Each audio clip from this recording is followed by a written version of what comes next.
Sino nagsabing tamad ako? Hindi naman ako tamad no? Hindi naman ikaw tamad no? Ayun, mga kabokals oh. See that fang? Ito yung ano, ito yung naputol mga kabokals, ayan oh. Putol 'di ba? Ayan. So ito po si Kanor mga kabokals. Brad! Kung may bebenta mo ba yung ganyan kaamong baboy? Ito yung dilema ko mga kabokals pagka ano, lalo na ba't mga breeders, hirap na hirap akong ibenta. Tapos ganyan pa kababait. Oh.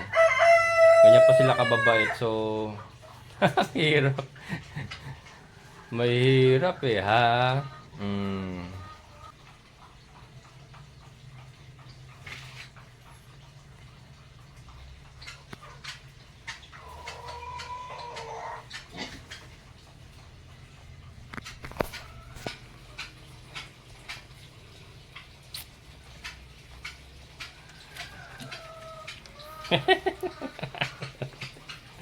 Ayan mga kabukals.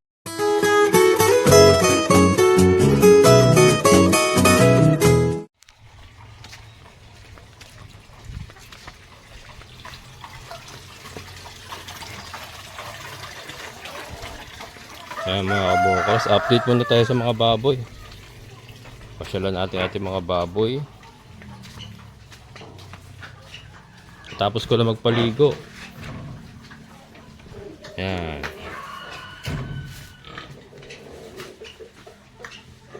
Ayan mga kabukals, ang lalaki na. Oh. Nakita nyo ba yan? Lalaki na.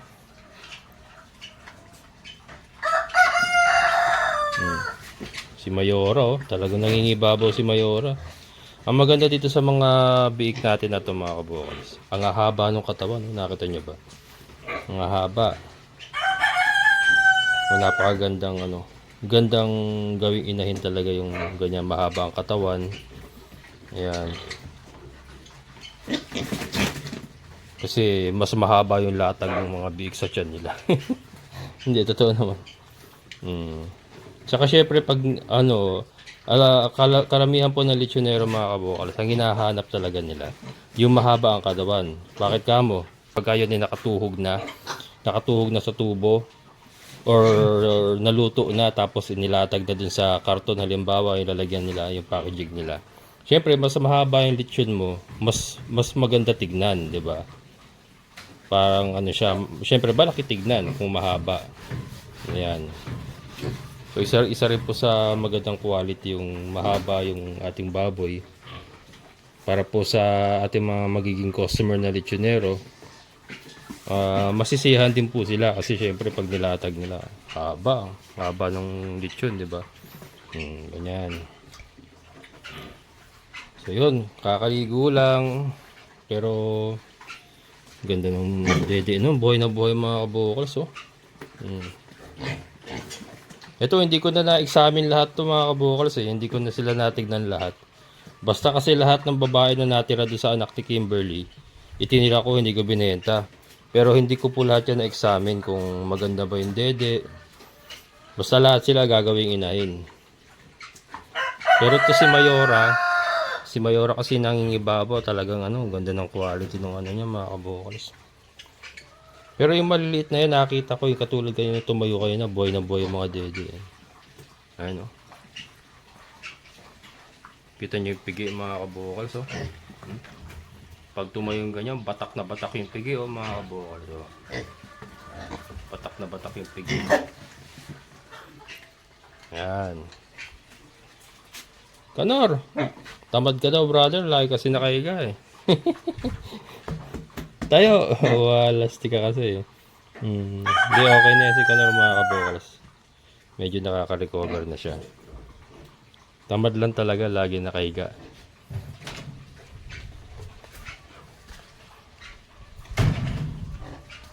Si Kimberly, yan. Kim, ano na Kim? Ito ang nanay ng ating mga bake mga kabukals, diba? Mahaba rin kasi ang katawan niya, oh. Kaya, yan, nakuha ng mga anak niya yung haba ng katawan niya, oh.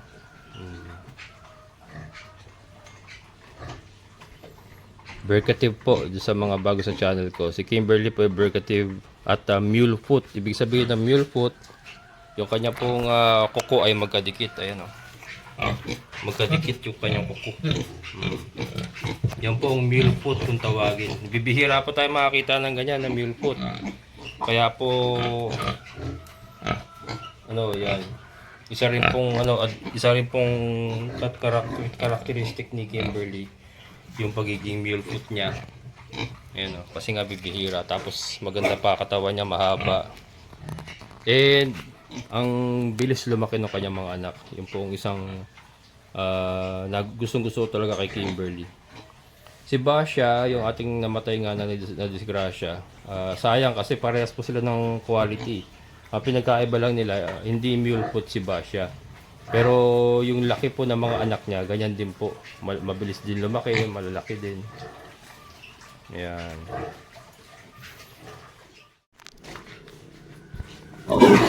Ayan, ito naman yung anak ni Trisha, yung natira sa mga anak niya. Ayan.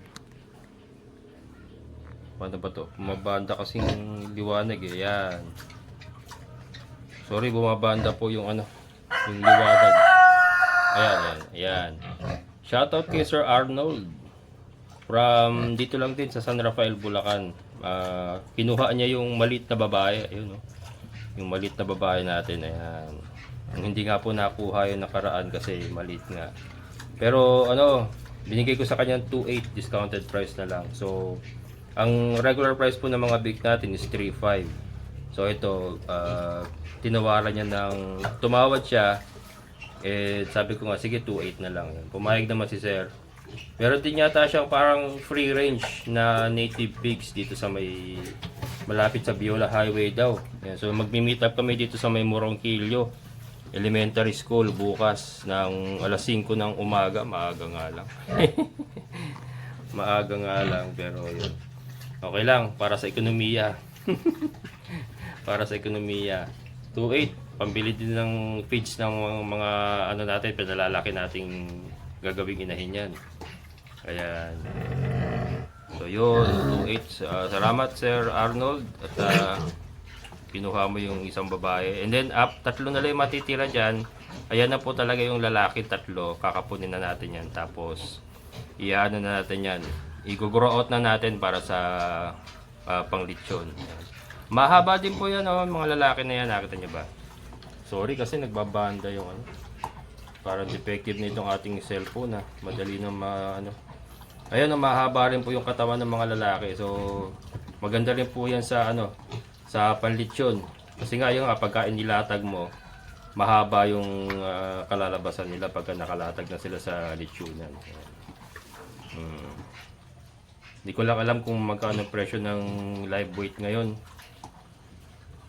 So malalaman ko yan pagka ito naman alagaan pa natin to siguro ng mga 1 buwan hanggang 1.5 kalahati.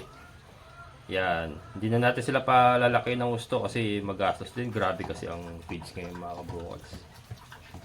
Talagang yung ating ipinapakain dito sa ating yung ating ipinapakain dito sa ating mga grow out na gagawing inahin. Starter kasi naka-starter pa yung mga kabukals kasi nga gusto kong mapaganda sila talaga eh. Kaya starter sila ngayon. Naka-starter feed sila. Ito kabibili ko nga lang po kahapon ayan maraming salamat kay Ma'am Georgie's. Ito po yung napagbilhan ng biik. Yung kay Ma'am Georgie's na isa na pinakahuli. Ayan na siya. Ayan na po yung biik na naibenta natin. 2080, wala stick na yan. 2080 mga kabokals ang starter feeds. Ito naman tsatsagain lang natin to. Hindi naman sila pang matagalan talaga na magpo-pure feeds. Ngayon lang po kasi nga pinalalaki natin sila na maganda. And gusto natin sila mapalaki ng maganda. Kaya naka-starter feed sila. And naka-pure feed sila. Pero pagka naabot na nila yung kanilang laki na breeding size na, let's say 5-6 months na abot na nila yung laki talaga na pang breeding. Na yan, i-shift na natin yan sa Darak, Madre de Agua at Molasses. Katulad po ng ating mga existing na inahin. Ito, hindi po ito naka-feeds to mga ito. Yung ating mga breeders na yan. Naka-Darak, Madre de Agua at Molasses lang po yan sila. Kaya matipid po yung ating mga inahin. Kaya nga ngayon lang po tayo medyo talagang nag-overshoot tayo sa gastusin kasi may mga pina-fattening nga po tayo na gagawin nating inahin. Pero pag ganyan naman po ay natapos na, ginhawa na kasi marami naman tayong tanim na Madre de Agua. And mura lang naman po ang darak dito sa ating area. Ito na mga kabokals, yung Star of the Night. Yan, syempre. Yung ating star. Grabe na, kalaki ng katawan na mga kabokals, oh. Kita nyo ba yan? Ito yung sinasabi ko, pakakanalin natin yung likod na yan.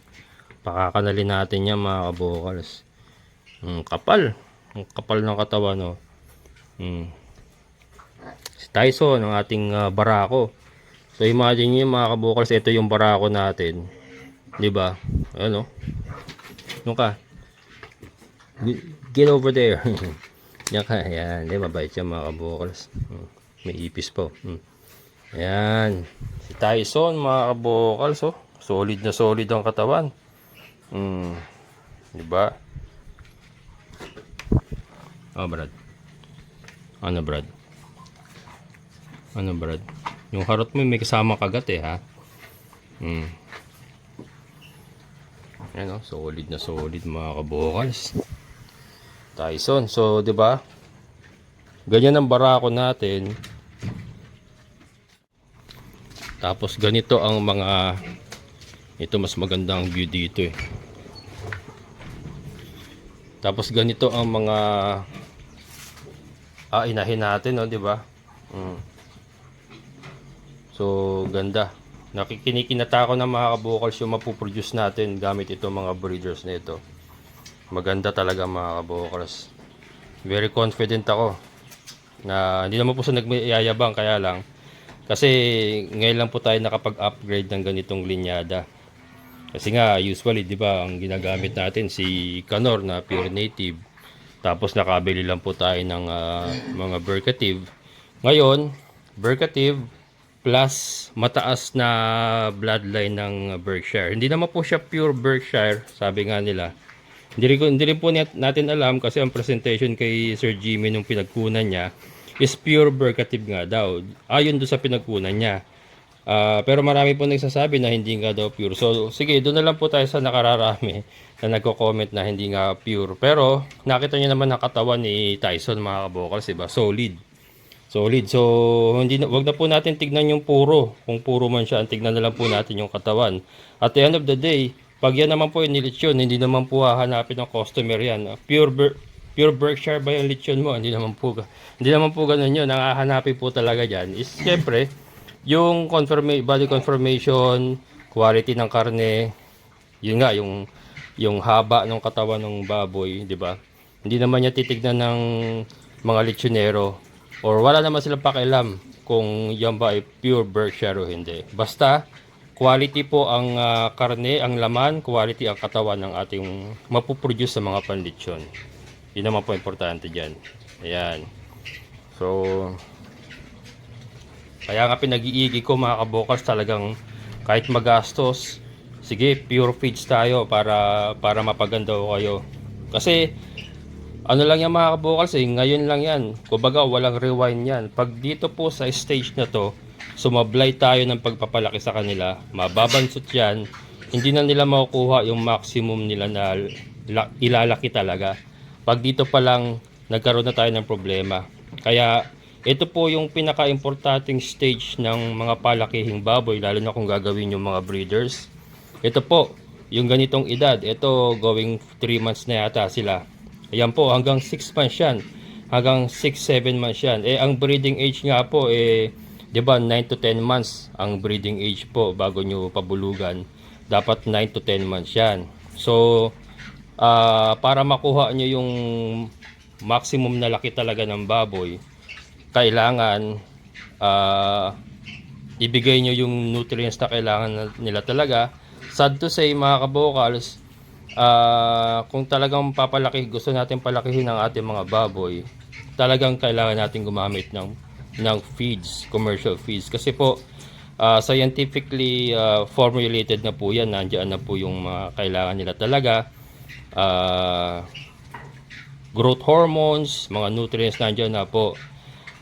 Papasok naman po yung alternative feeding kapag ka na kuha na natin yung laki nila na pang breeding. So doon po kasi maintenance na lang siya, hindi naman naliliit yun. Kahit pakain nila natin ng Darakion, Madre de Agua, molasses, hindi na po liliit yun. Wala nang shrinking yan. Wala nang shrinking effect yung mga kabukals. Kaya lang sa stage na to mga kabukals, pagka dito tayo nagkamali, dito tayo nagtipid, titipirin ka rin sa laki niyan, and irreversible na po yun. Irreversible na. Kapag po yan ay nabantot sa ganitong edad, mahirap na pong habulin. So, yan, napaka-importante po talaga. Ito base lang po sa experience ko, hindi naman po ako eksperto mga kabukals ha. Pero kung tayo po ay gagawa ng mga breeders, dapat po gastusan natin yung kanilang first 6 months. Talagang gagastusan mo yan, ibibigay mo talaga yung nutrients na kailangan nila, commercial feeds talaga. And then after that, pagka breeders na sila, doon na tayo po pwedeng mag alternative feeding, makatitipid na tayo. Ayun naman po kung ilang taon yun nung pakikinabangan niya. Itong ating mga breeders nga, ilang taon na ito. Si Canor nga, ilang taon na po? Ilang taon na ba to? May 4 na taon na yata, kung di ako nagkakamali. Basta yung ating mga breeders, kasi sa old area pa galing yung mga yan, di ba? Mga breeders na natin sila from the old area pa. Meron nga po akong baboy si Osang. Kung natatandaan niyo po si Osang. Si Osang po ay 8 years na nung tinamaan siya ng ASF. Kung hindi pa siya tinamaan ng ASF, kasi ang huling anak niya, kung di ako nagkakamali, 8 or 9. Tapos tinamaan siya ng ASF. Kung hindi pa siya tinamaan ng ASF, goods pa siya mga kabukals Biruin nyo, 8 taon, 'di ba? Ang ganda pa ng anakan niya. So ganun po ang baboy, matagal po mapapakinabangan 'yan.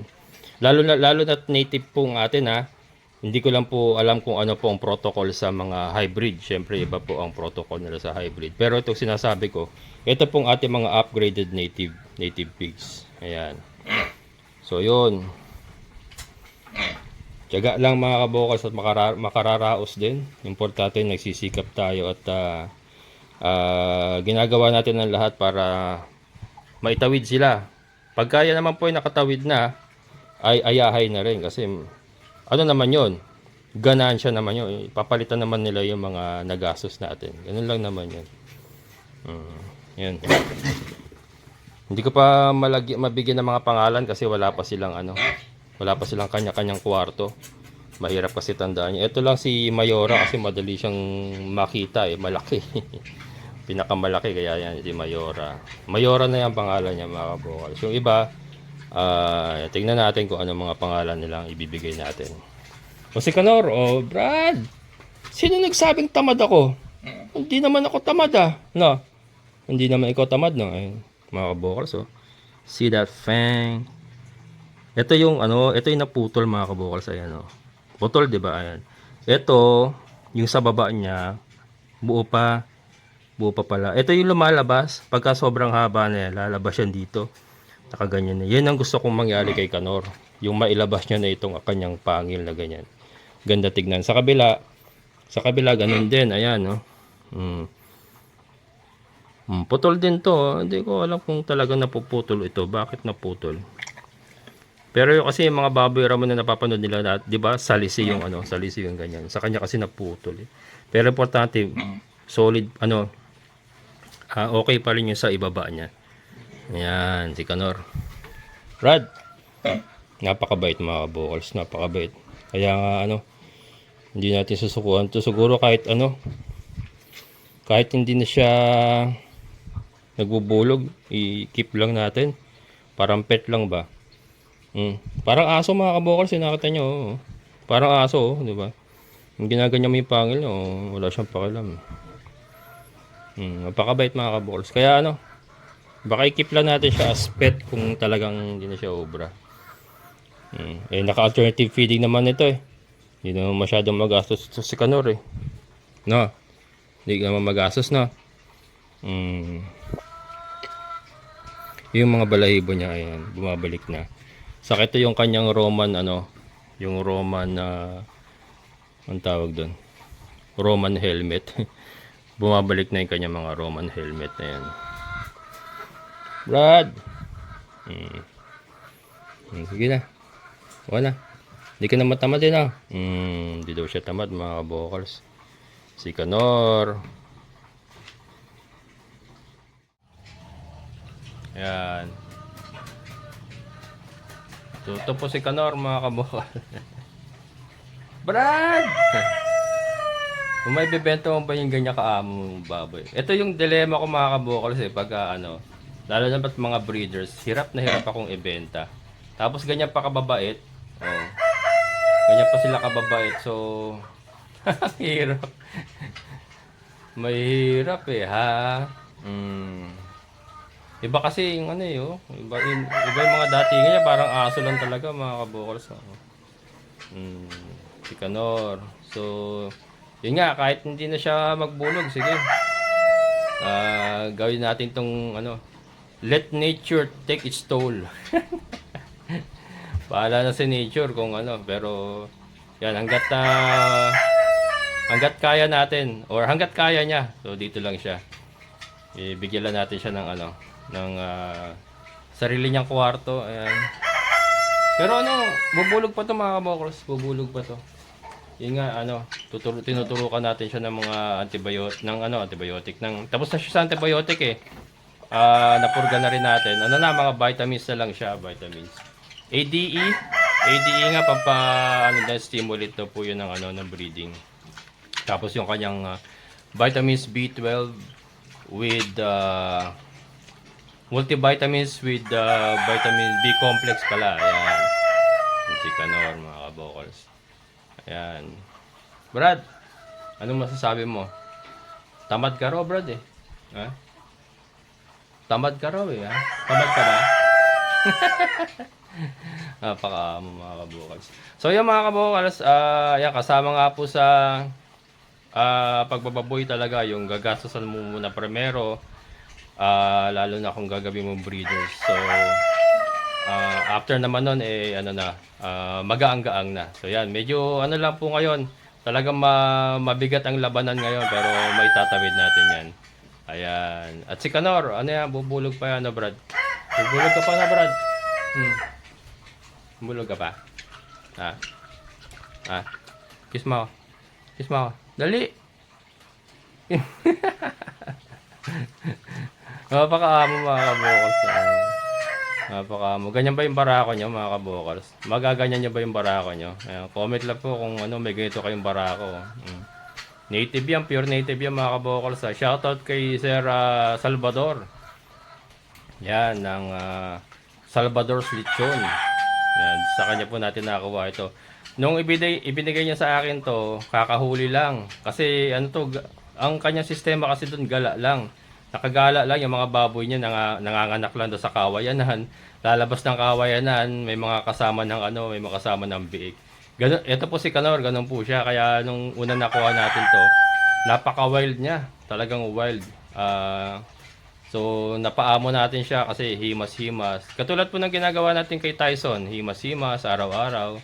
And eventually, napaamo natin si Kanor ng ganyan, mga kabokals. So, hanggang ganyan, hanggang ngayon, maamo na siya, di ba? Ayan. So, yan mga kabokals, yun lang po ang aking may babahagi sa inyo for today. Maraming salamat sa inyong muling pagsama. Shoutout po kay Sir Boyet, sir. Thank you so much. And syempre sa lahat po ng mga solid kabokals, maraming salamat. Hanggang dito na lang, muli ito yung kabokals farmer, kasabing sabay-sabay tayo mangarap, magsikap at kumilos. Siguradong ulad ang ating amazing na buhay. Bye-bye!